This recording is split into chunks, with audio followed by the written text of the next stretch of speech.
और इकोनॉमी का फ्यूचर में क्या प्रोस्पेक्ट है, अगर ग्रोथ हो रही है तो उसका मेरी उस पर क्या इम्पैक्ट आने वाला है, ये समझना चाहिए। और इन्फ्लेशन को बीट करने के लिए इन्वेस्टर को वाइजली ऐसे डिसीजन लेने चाहिए और अपनी जो इन्वेस्टमेंट है उनको इस तरीके से इन्वेस्ट करना चाहिए जिससे वो हायर रिटर्न प्राप्त करे और फ्यूचर में अपना जो इन्फ्लेशन की वजह से जो वो एक्सपेंडिचर बढ़ने जा रहा है उसको बीट कर सके और वाइजली डिसीजन लेके अपनी लाइफ को एक एन्जॉयबल लाइफ बना सके, बिना किसी इम्पैक्ट के, बिना किसी दबाव के। Thank you.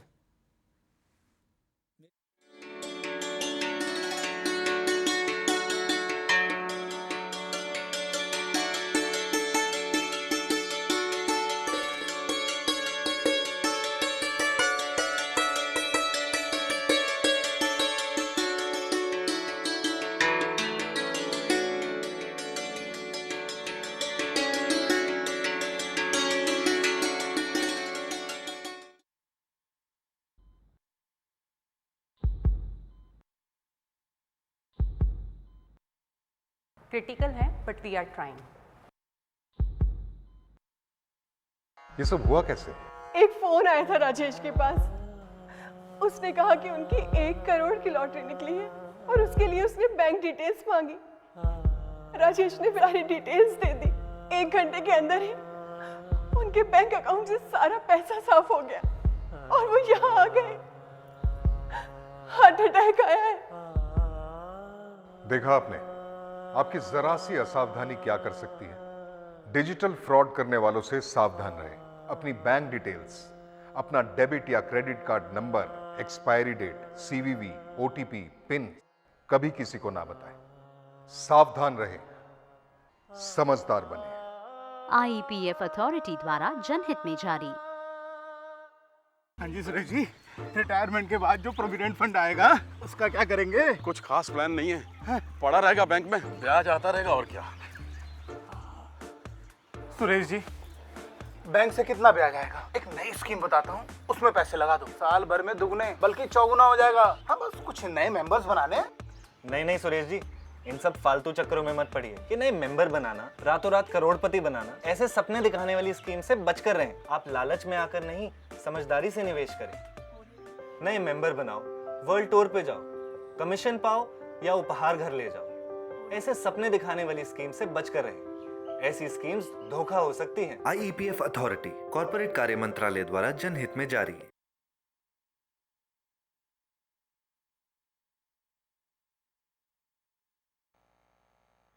यार वो मेरे बचपन का दोस्त है, वो क्यों मुझसे झूठ कहने लगा? वो कह रहा था इस स्कीम में पैसा लगाने पर 6 महीने में 10 के 20,000 हो जाएंगे।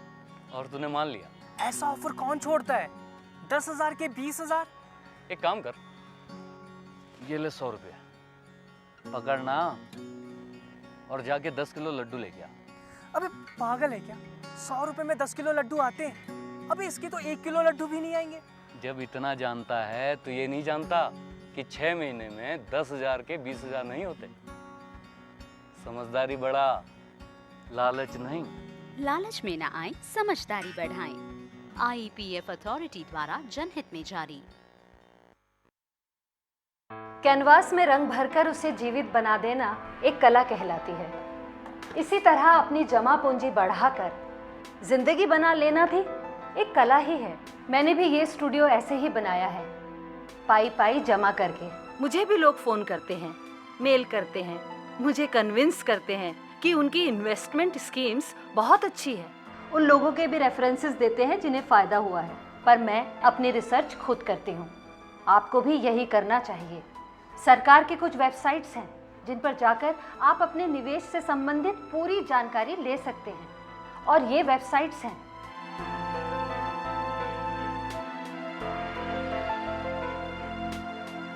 मैं अपने पैसों को लेकर सावधान रहती हूँ, आप भी रहिए।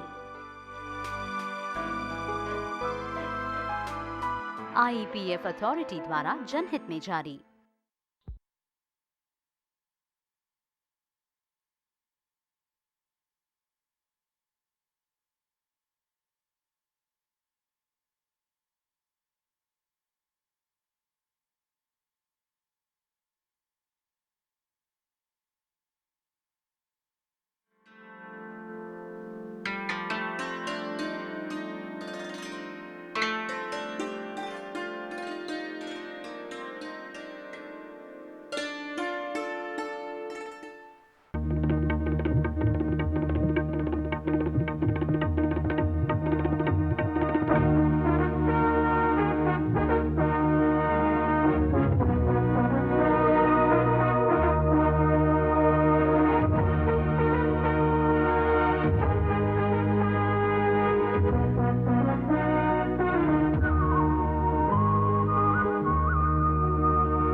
Hello viewers, myself CA Monica Mishra, and today we are here to discuss financial markets and have a greater insight into capital markets. Financial market, any marketplace where the trading of securities take place is called financial market. Like as we all know what a market is.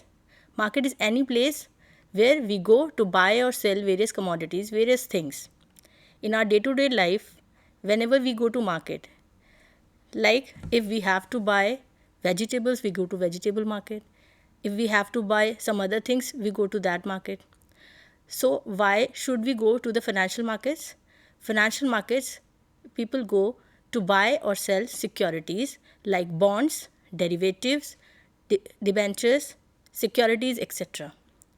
So financial market, लोग जा रहे हैं financial securities को खरीदने और बेचने के लिए. Why people should invest in financial securities is very important to understand. But before understanding why we should invest in financial securities or in financial market, let us first understand how the funds flows in an economy. As we can see in this slide that there are various participants to our economy like households, business firms, government, some rest of the world foreigners also. Households जैसे we all people are households. We provide our factor services to these business firms. Like अगर हम साधारण भाषा में समझें तो households means we the normal public of the country. हम अपनी सर्विसेज प्रोवाइड करते हैं ह्यूमन रिसोर्सेज की फॉर्म में, लैंड की फॉर्म में, अपने फंड्स इन्वेस्ट करते हैं कैपिटल की फॉर्म में. इस तरह की जब हम फैक्टर सर्विसेज अपनी प्रोवाइड करते हैं तो in exchange of that these business firms और business organisations give us our factor incomes जो हम सैलरी के रूप में, इंटरेस्ट के रूप में, प्रॉफिट्स के रूप में रिसीव करते हैं. What we do with these funds, we pay taxes to the government. And after paying taxes, whatever left with us for consumption is called personal disposable income. Personal disposable income वो income है जो हमारे पास remaining रहती है खर्च करने के लिए. Personal disposable income को या तो हम consume कर लेते हैं या फिर हम save करते हैं. A part of it people in India have tendency to save and it is very good. We should do more savings. तो हम क्या करते हैं, कुछ portion of our personal disposable income को कंज्यूम करते हैं, कुछ पोर्शन को सेव कर लेते हैं. The part which we are consuming कहाँ खर्च करेंगे? ऑब्वियसली या तो हम कुछ गुड्स लेंगे या कुछ सर्विसेज रिसीव करेंगे, चाहे हम रोड्स यूज़ करें या फिर हम मॉल्स में जाएं शॉपिंग्स करें या फिर हम किसी और तरीके की सर्विसेज लें, स्कूल्स की सर्विसेज, हॉस्पिटल्स की सर्विसेज. तो हम क्या करें, इन बिजनेस फर्म्स के द्वारा प्रोवाइड की गई ही गुड्स और सर्विसेज को यूज़ करते हैं और इन एक्सचेंज ऑफ दैट हम पेमेंट्स करते हैं. हमारे फंड्स फ्लो होते हैं in the form of fees, in the form of sale. ये सारे फंड्स हमारे पास से फ्लो होते हैं to these business firms. Now in this way हमने इनकम भी अर्न की थी इन बिजनेस फर्म्स से और फिर स्पेंड किया, उसको खर्च किया, तो फिर से ये फंड्स मूव हो गए टू दीज बिजनेस फर्म्स. इसी तरह से गवर्नमेंट को हम टैक्सेस पे करते हैं. इसके अलावा गवर्नमेंट की भी बहुत सारी सर्विसेज हम यूज़ करते हैं और उसके बदले हम गवर्नमेंट को भी पेमेंट करते हैं. तो सारी पेमेंट्स जा रही हैं गवर्नमेंट के पास. गवर्नमेंट क्या करेगी, उन इनकम्स को अल्टीमेटली खर्च करते हैं अपने ही गवर्नमेंट एक्सपेंडिचर में और फिर सोसाइटी को सर्विसेज प्रोवाइड करने के लिए. तो इस तरह से फिर से ये फंड्स गवर्नमेंट से मूव ऑन होते हैं टू द हाउस होल्ड्स. तो इस तरह से फंड्स हमने देखा कि in the whole economy funds keep on flowing from households to firms and government and rest of the world is also part of it. जब हम इम्पोर्ट्स करते हैं तो हमारे फंड्स देश के बाहर चले जाते हैं और जब हम सेविंग्स करते हैं और खर्च नहीं करते तब भी ये फंड्स इकोनॉमी से बाहर चले गए. तो इस तरह से हमने देखा कि ये दो लीकेजेस हैं टू द इकोनॉमी, यानी कि यहाँ पर फंड्स मूव नहीं हो रहा है, एक प्लेस पे स्टॉप हो गया है, या फिर जब हम इंपोर्ट करते हैं तब ये तो कंट्री से ही बाहर चला गया. इन लीकेजेस को फिल करने के लिए होते हैं दो injections. What are those injections? जब हम बात करें फॉरेन में, हम विदेश में जाके कुछ शॉपिंग करें या फिर कुछ इंपोर्टेड चीज़ों का यूज़ करते हैं तो वो वहाँ पर हमारे फंड्स इंडिया में सर्कुलेट होने की बजाय या हमारे ही कंट्री में सर्कुलेट होने की बजाय बाहर चला जाता है. तो this is the leakages of the economy. Funds हमारी इकोनॉमी से बाहर चला गया. अब इकोनॉमिक ग्रोथ होने के लिए क्या होगा, इन यहाँ पर इंजेक्शंस की ज़रूरत है, यानी कि एक्सपोर्ट्स को बढ़ावा देने की भी ज़रूरत है। इसीलिए गवर्नमेंट वेरियस स्कीम्स के थ्रू एक्सपोर्ट्स को एनकरेज करने की कोशिश करती है। एक्सपोर्ट्स होने से वापस ये फंड्स क्या होते हैं, हमारी कंट्री में वापस आते हैं। एंड इसी तरह से यहाँ पर आता है रोल इन्वेस्टर्स का। ये जो लीकेजेस हैं in the form of savings, इसको हम लीकेज भी कह सकते हैं या ये भी कह सकते हैं कि कलेक्शन ऑफ फंड्स किया है लोगों ने सेविंग्स के रूप में। तो ये जो फंड्स हैं इनको हमें क्या करना है, इन्वेस्ट करना है। इन्वेस्टमेंट्स जब हम करते हैं, चाहे हम बैंक्स में रखें या इंश्योरेंस पॉलिसीज़ लें या फिर हम नॉर्मल पोस्ट ऑफिस स्कीम्स में इन्वेस्ट करें या फिर हम सिक्योरिटीज़ मार्केट में जाएं, वहाँ पर स्टॉक एक्सचेंज में इन्वेस्ट कर दें या बॉन्ड्स में इन्वेस्ट कर दें या म्यूचुअल फंड्स में इन्वेस्ट कर दें। तो इन्वेस्टमेंट्स जब हम बहुत सारी करते हैं तो फिर ये हमारे फंड्स क्या होते हैं, मूव ऑन करते हैं to the financial intermediate through the financial intermediates to the financial market. और यहाँ इस फाइनेंशियल मार्केट में फंड्स आ गए। अब जो एंटरप्रेन्योर्स हैं जिन्हें नया बिजनेस करना है वो इस फंड्स को यूज़ करेंगे। तो इस तरह से ये दो हमारे इंजेक्शंस हैं which are very important for the economic growth of the country. अब किसी भी देश की इकोनॉमिक ग्रोथ डिपेंड करती है कि ये जो सर्कल हमने समझा है, फंड्स का circle with in the economy जो होता रहता है, जितनी स्पीड से ये सर्कल घूमता है उतनी स्पीड से क्या होता है, इकोनॉमिक ग्रोथ होती है। तो हमारे लिए ये बहुत इंपॉर्टेंट है, इन्वेस्टर्स के लिए ये बहुत इंपॉर्टेंट है कि ज़्यादा से ज़्यादा सेविंग्स करें और ज़्यादा से ज़्यादा प्रूडेंट तरीके से इन्वेस्टमेंट्स करें। अब हम वापस आते हैं अपने टॉपिक पे, फाइनेंशियल मार्केट्स।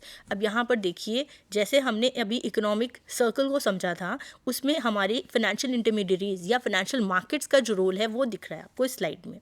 यहाँ पर हमने देखा कि ultimately crux of the story is कि there are two segments of the people in our society. There is one segment who has funds, surplus funds with them, and there is another segment of the society who needs funds. They need fund. तो दो तरह के लोग हो गए, एक वो जिनके पास फंड्स हैं और एक वो जिनके पास फंड्स की आवश्यकता है, फंड्स की ज़रूरत है। तो यहाँ पर देखिए स्लाइड में दो सेगमेंट्स हैं, lenders, savers. Lender savers are the person जिनके पास सरप्लस फंड है, लाइक हाउस होल्ड्स जो सेविंग्स कर रहे हैं, बिजनेस फर्म्स के पास अगर सरप्लस फंड्स हैं, गवर्नमेंट के पास कुछ फंड्स हैं, या फॉरेनर्स जो इन्वेस्ट करते हैं, तो ये सरप्लस फंड्स यहाँ पर फंड्स हैं। और दूसरा सेगमेंट ऑफ द सोसाइटी है बोरोवर और स्पेंडर्स, जिसमें है आपकी बिजनेस फर्म्स, यानी कि नए बिजनेस अपॉर्चुनिटीज़ लेकर कुछ नए बिजनेस प्रॉस्पेक्ट्स आए हैं, कुछ स्टार्टअप्स आए हैं जिनको अपना बिजनेस करने के लिए फंड्स चाहिए। या फिर हाउस होल्ड्स, आपको होम लोन चाहिए होता है या कार लोन चाहिए होता है, तो हमें इस अपनी रिक्वायरमेंट्स को पूरा करने के लिए फ़ंड्स चाहिए। गवर्नमेंट को बहुत सारी स्कीम्स को चलाने के लिए फंड्स चाहिए होता है, ठीक है। तो इस तरह से two segment of the people समझ के सोसाइटी में दो तरह के लोग हो गए, एक वो जिनके पास सरप्लस फंड्स हैं और एक वो सेगमेंट जिनके पास फंड्स नहीं हैं।